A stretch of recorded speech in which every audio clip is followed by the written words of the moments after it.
এটা criminal offence নয়? এই উত্তরগুলো তো চাই, আমরা তো বিচার চাইছি। দেখুন, হাইকোর্টের রিয়াকশনে আমি বলবো, আমি তাদের সম্মান জানিয়ে বলছি, তারা বলেছেন আগস্ট মাস থেকে কাজ করতে, কিন্তু এই যে গত 4 বছর একটাও টাকা ছাড়লেন না।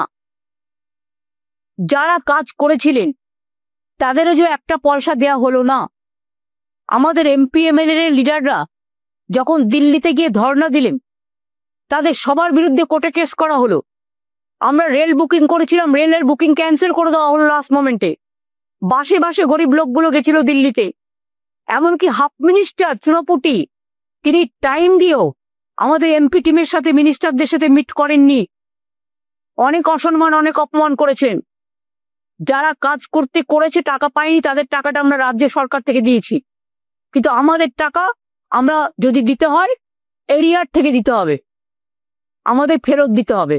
তাহলে যে কোনো ব্যাপারে মনে রাখবেন, আমার অধিকার আছে বলার, যে আমি সম্মান জানিয়েই বলছি 25 থেকে হবে কেন, 25শে আগস্ট থেকে কেন, যেদিন থেকে বন্ধ হয়েছে সেদিন থেকে টাকাটা আমাদের প্রাপ্য।